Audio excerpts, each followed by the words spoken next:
दोस्तों, आज हम एनवायरनमेंट इशू पे बात करेंगे। जैसा कि आपको मालूम है कि हमें जीने के लिए जल, जंगल और ज़मीन चाहिए, अच्छा पर्यावरण चाहिए।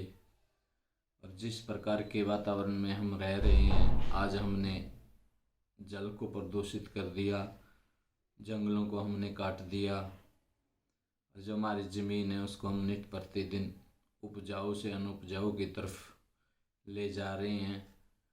तो ये एक सोचने का विषय है कि हम आने वाली हमारी संतानों को, हमारी जो आने वाली जनरेशन है, उनको क्या देने जा रहे हैं। तो इस बारे में विश्व के सभी देश मिलकर कॉन्फ्रेंस भी करते हैं, लाज भी उन्होंने पास किए हुए हैं, परंतु फिर भी हम लोग निरंतर हमारे प्राकृतिक संसाधनों का दोहन करते जा रहे हैं। तो आज अगर एनवायरनमेंट इशू की बात करें तो एयर पोल्यूशन है। 1990 में देश के 41 शहरों का सर्वे हुआ था और जिसमें दिल्ली चौथे नंबर पे पाया गया था पोल्यूटेड सिटी के रूप में।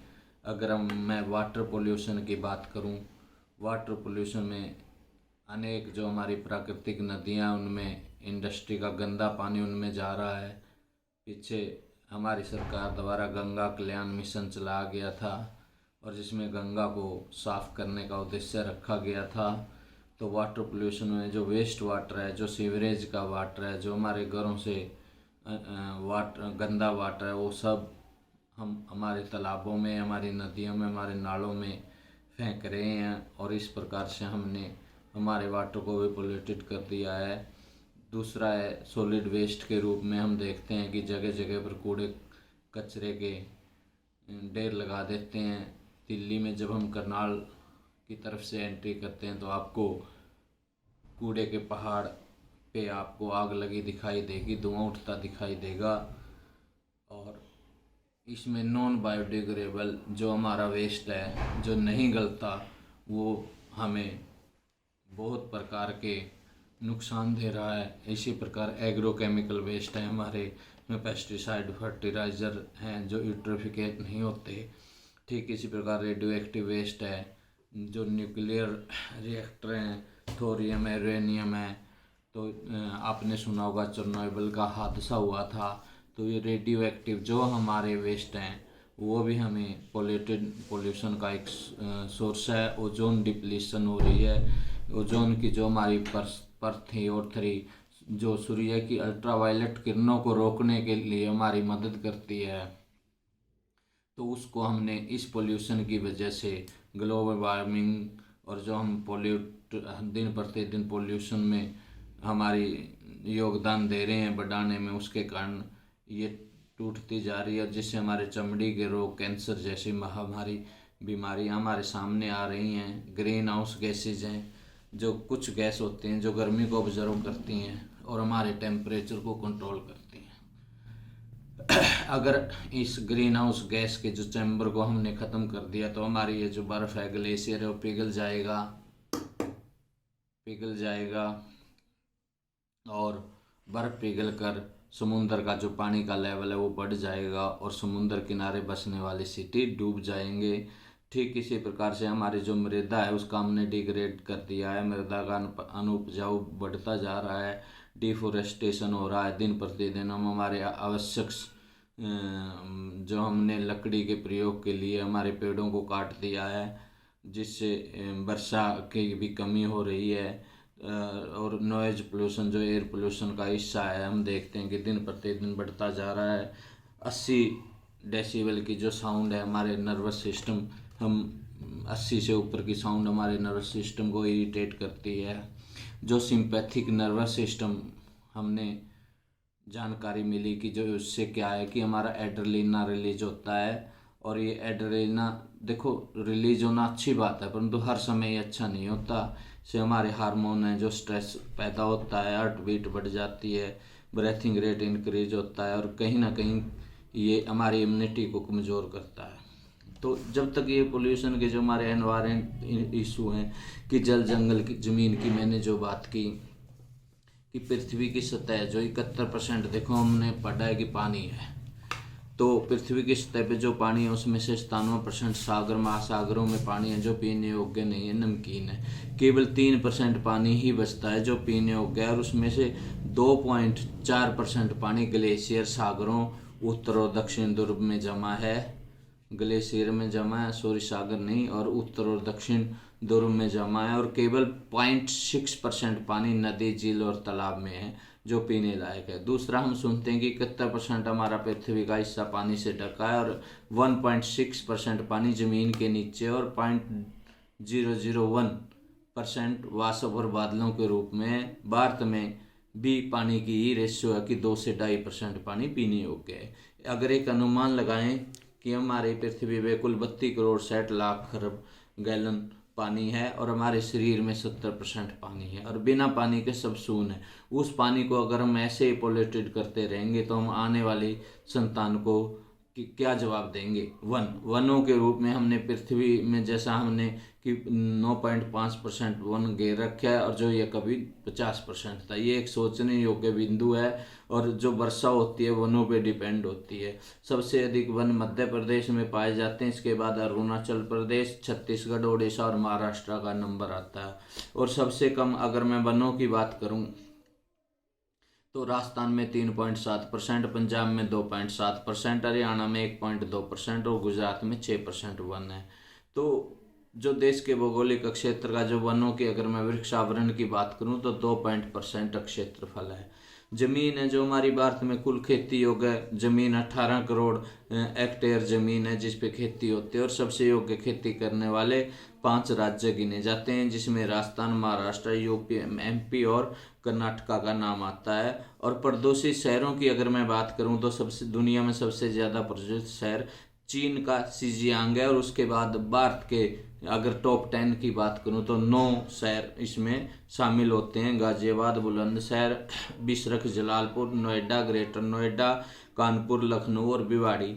और झारखंड के 2 शहर अक्सर प्रदूषण के रूप में छाए रहते हैं, जरिया और धनबाद। हरियाणा के फरीदाबाद, जींद, हिसार, फतेहाबाद, गुरुग्राम, यमुनानगर, रोहतक शहर का भी इसमें नाम शामिल किया गया था सर्वे में। तो सरकार इसके लिए दिन प्रतिदिन प्रयास कर रही है कि हम इस प्रदूषण के जो एनवायरनमेंट इशू हैं इन पे कंट्रोल करें। इसके लिए एनवायरनमेंट प्रोटेक्शन एक्ट 1986 पास किया गया। भोपाल गैस त्रासदी का आपने नाम सुना होगा। और उसके बाद 253 आर्टिकल के तहत 19 नवंबर 1986 को भारत सरकार द्वारा एनवायरनमेंट प्रोटेक्शन एक्ट पास किया गया था। और इस एक्ट के पीछे हमारी सरकार की मंशा थी कि United nation conference on the human environment के जो भी नियम लागू होंगे, जो भी शर्तें लागू होंगी, उसका पालन किया जाए और देश में उनको लागू किया जाए। ठीक इसी प्रकार वनों के लिए इंडियन फॉरेस्ट एक्ट 1927 पास किया गया था। और पानी के लिए the water prevention and control of pollution act 1974 में लागू किया गया था, जो 23 मार्च 1974 को लागू किया गया, और देश में सेंट्रल पोल्यूशन कंट्रोल बोर्ड बना गया। ठीक इसी प्रकार अनेक प्रकार के जो यूनाइटेड नेशनल एनवायरनमेंट कॉन्फ्रेंस की गई हैं, जिनके तहत यूनाइटेड नेशन एनवायरनमेंट प्रोग्राम चालू किए गए हैं। तो अगर मैं बात करूं तो हम 5 जून को पर्यावरण दिवस मनाते हैं। 5 जून को हम पर्यावरण दिवस मनाते हैं। ठीक इसी प्रकार 22 मार्च को हम जल दिवस मनाते हैं, और ये पहला जल दिवस हमने 1993 में मनाया था। और 22 अप्रैल को हम प्रत्येक वर्ष पृथ्वी दिवस मनाते हैं, जो अभी इसी महीने कुछ दिन पहले हमारे द्वारा मनाया गया था। तो इन दिवसों के पीछे मनाने की मंशा ये है कि हम हमारे देश में हमारी आने वाली पीढ़ियों को हम अच्छे से अच्छा पर्यावरण दें, और सभी प्रकार के प्राकृतिक संसाधन सुरक्षित रूप में दें, ताकि वो अपने जीवन को जी सकें। तो 1972 में United nation humanitarian environment conference की गई थी, जिसे पर्यावरण का मैग्ना कार्टा कहा जाता है। और ये पर्यावरण के मुद्दों पे सबसे पहला सम्मेलन था। ये सम्मेलन स्टॉकहोम में किया गया, जो स्वीडन देश में है। इसके बाद 1987 में मॉन्ट्रियल संधि प्रस्ताव पास किया गया। ये हेलेंस्की में पास किया गया, जो फिनलैंड में है। और इसमें क्लोरोफ्लोरोकार्बन के स्तर को कम करने के लिए चर्चा की गई थी और इसमें सामुद्रिक पर्यावरण के लिए प्रस्ताव पास किया गया था। इसके बाद 1992 में अर्थ समिट हुई। ये अर्थ समिट ब्राजील में हुई, रियो द जेनेरियो रियो सम्मेलन के नाम से प्रसिद्ध है। और इसमें सबसे अधिक 182 देश शामिल हुए थे और उन 182 देशों ने मिलकर एक प्रस्ताव पास किया था कि हमने टेम्परेचर को कंट्रोल करना है और वनों की सुरक्षा करना है। तो ये फर्स्ट अर्थ समिट रियो द जेनेरियो नाम से हमारे IAS के इंटरव्यू में और अन्य प्रकार के कंपटीशन एग्जाम में सेंट्रल लेवल पे कंडक्ट किए जाते हैं, उनमें अक्सर ऐसे क्वेश्चन पूछे जाते हैं। इसके बाद क्योटो प्रोटोकॉल जो जापान में हुआ था, और ये एक ऐसा पहला लीगल बाइंडिंग एग्रीमेंट था जिसमें सभी देशों ने मिलकर हस्ताक्षर किए गए थे कि हम 2012 तक जो ग्रीन हाउस गैस है उसको कम करेंगे और 5.5% लेवल तक ले आएंगे। तो ये क्योटो प्रोटोकॉल का क्वेश्चन अक्सर बार बार पूछा जाता है, जो 1997 में किया गया था और जापान में किया गया था। तो इसमें इंडस्ट्रियलाइज जितनी भी कंट्री हैं उन सभी ने सहमति दी थी कि हम ग्रीन हाउस को 5.5% लेवल तक ले आएंगे। इसके बाद जोहान्सबर्ग सम्मेलन हुआ था दक्षिण अमेरिका में। इसको अर्थ समिट 2 नाम से जाना जाता है और इसमें सस्टेनेबल डेवलपमेंट पे चर्चा हुई 2002 में। 2007 में नुआ दुआ सम्मेलन हुआ जो इंडोनेशिया के बाली में हुआ और इस सम्मेलन में एक रोड मैप तैयार करना था जिसमें जो आने वाली 2009 की जो कोपेनहेगन की कॉन्फ्रेंस थी, कन्वेंशन थी, उसके लिए ग्रीन हाउस में कि 2050 तक हमने इनका उत्सर्जन कम करना है। इसके बाद 2009 में कोपेनहेगन सम्मेलन हुआ डेनमार्क में, जिसमें 20 से 25% तक कार्बन के उत्सर्जन कम करने पर सहमत हुए। 2010 में कैनकुन सम्मेलन मेक्सिको में आयोजित किया गया। 2011 में डरबन कॉन्फ्रेंस की गई। तो ये सब जो सम्मेलन है अंतर्राष्ट्रीय लेवल के सम्मेलन है, इनमें United nation framework climate change conference पे बात की गई और इनको बाद में COP का नाम दिया गया, कोप का। कोप 18 की अगर बात करूं 2012 में दोहा कतर में हुई। कोप 19 की बात करूं तो 2013 में वर्सा पोलैंड में आयोजित की गई। अगर मैं फर्स्ट कोप की बात करूं तो first COP means conference of the parties, और ये सभी यूनाइटेड नेशन फ्रेमवर्क के लिए आयोजित हुए हैं। तो ये पहली सीरीज थी कोप की जो बर्लिन में जर्मनी में आयोजित की गई थी और इन सभी का एक मुख्य उद्देश्य क्या है, पर्यावरण की सुरक्षा बनाए रखना। तो कोप 20 2014 में लीमा पेरू में आयोजित की गई और कोप 20 फर्स्ट है जो 2015 में पेरिस में फ्रांस में शामिल की गई और इसमें हमारे भारत की तरफ से आदरणीय प्रधानमंत्री मोदी जी ने हस्ताक्षर किए गए थे। तो अक्सर ऐसे क्वेश्चन बार बार कम्पिटिटिव एग्जाम में पूछे जाते हैं। तो कोप जो 26 है उसको कोविड-19 के कारण इसको क्या है, सस्पेंड कर दिया गया है और ये 2021 में के लिए पोस्टपोन कर दी गई है। तो मुख्यतः अगर बात करूं तो वियना सम्मेलन जो 1985 में ऑस्ट्रेलिया में आयोजित किया गया था, इस सम्मेलन का उद्देश्य ओजोन परत के संरक्षण की बात की गई थी और हम हर साल 16 सितंबर को ओजोन दिवस मनाते हैं। ओजोन की जो इकाई है उसको मोटाई को मापने के लिए डॉप्सर का प्रयोग किया जाता है।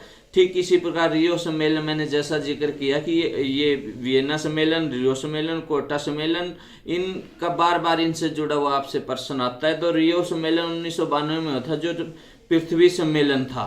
ये फर्स्ट समिट थी जिसके बारे में अर्थ से जुड़ी फर्स्ट समिट थी और रियो जो ब्राजील में है इसमें 182 देशों ने, सबसे ज्यादा देशों ने भाग लिया था और अंतर्राष्ट्रीय पर्यावरण सहयोग की बात हुई थी। तो इसमें मैंने आपको जैसा बताया कि 22 मार्च को हम जल दिवस क्यों मनाते हैं और 22 अप्रैल को हम पृथ्वी दिवस क्यों मनाते हैं और 22 मई को बायोडायवर्सिटी के लिए जैव विविधता का दिवस मनाते हैं। इन दिवसों के पीछे हमारा एक ही लक्ष्य है कि हम हमारे आने वाले संतान को जल, जंगल, जमीन दें और साथ में अच्छा पर्यावरण दें ताकि वो अपना विकास कर सकें और सभी प्रकार के प्राकृतिक संसाधनों का फायदा उठा सकें। आज के लिए इतना ही और आप सभी से मेरा अनुरोध है कि आप मेरे इस चैनल को सब्सक्राइब करें। आप सभी का धन्यवाद।